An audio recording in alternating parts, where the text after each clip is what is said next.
नमस्कार सगळ्यांना. तर कॉलनीत की नाही छोटासा कार्यक्रम होता आणि माझं जेवण तिकडंच होतं. आता मी जरी घरात जेवायला नसले तरी घरातल्या लोकांची सोय करायलाच पाहिजे ना. सकाळी लवकरच 8 वाजताच त्यांनी दूध आणायला गेले की येताना चिकन घेऊन आले होते आणि नंतर लवकरच आवरून मी सगळं चिकन रस्सा, चिकन सुक्कं आणि आरुषसाठी थोडंसं अळणी पाणी आणि त्यामध्ये थोडंसं पीस असं बनवून घेतलं होतं. कारण हे तिघं घरातच जेवणार होते. महिलांचा कार्यक्रम असल्यामुळं त्यांचा काही संबंध नव्हता तिथं. नंतर सगळ्यांचं जेवण वगैरे करून आवरून दिल्यानंतर मी आवरलं होतं. मी जास्त काही आवरत नाही कारण मला मेकअप करायला आवडत नाही. मी कधी मेकअप करत नाही. विदाऊट मेकअप जे असेल तेच असेल. थोडीशी फेअर अँड लवली आणि पावडर एवढंच माझा मेकअप असतो. आणि डोहाळं जेवणाचा कार्यक्रम होता, तिकडे मी गेलेले होते.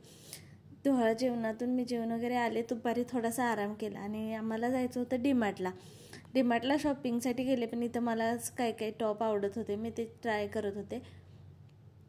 घ्यायचे होते खरं आरुषला वगैरे यांच्यासाठीच कपडे.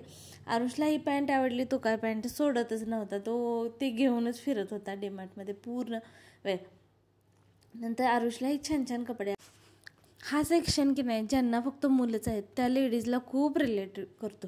कारण तिथं गेलं की नाही हा सेक्शन बघितले, त्यातले छान छान फ्रॉक बघून तर मला खूप हे वाटतं. पण काय करणार, असं नाही आहे माझ्याकडे मुलगी फ्रॉक घालायसाठी.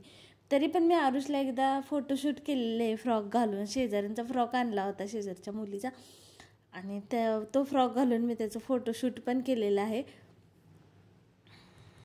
नंतर इथं आरवला टी शर्ट बघत होते मी आणि टी शर्ट क्वालिटी छान असते डीमार्टची, मला आवडती. कारण कलर वगैरे त्याचे डल पडत नाहीत, त्यामुळे मी टी शर्ट वगैरे आरवला डीमार्टमध्येच घेते. नंतर इथं का नाही एका ठिकाणी गॉगल खूप सारे ठेवलेले होते ना. आरुषने आमच्या सगळे गॉगल ट्राय केले, तिथून तो खाल्ला नाही. पूर्ण वेळ आम्ही जोपर्यंत कपडे चेक करतोय तिथं तोपर्यंत तो गॉगल जवळच होता. हे एवढे सगळे गॉगल त्यांनी ट्राय केले होते तिथं उभा राहून. मी जरी त्याला दुसरीकडे घेऊन गेले ना, तो फिरून पुन्हा तिथंच होता.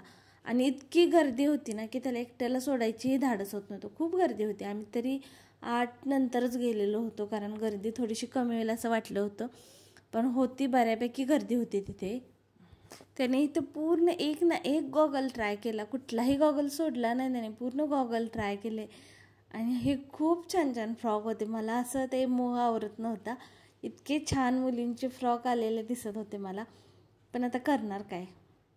नंतर इकडे का नाही आरुषच्या पप्पांना त्यांचे जे क्लायंट आहेत 4-5 त्यांना गिफ्ट देण्यासाठी मिठाई बॉक्ससोबत गिफ्ट द्यायचं होतं, त्यासाठी आम्ही बघत होतो.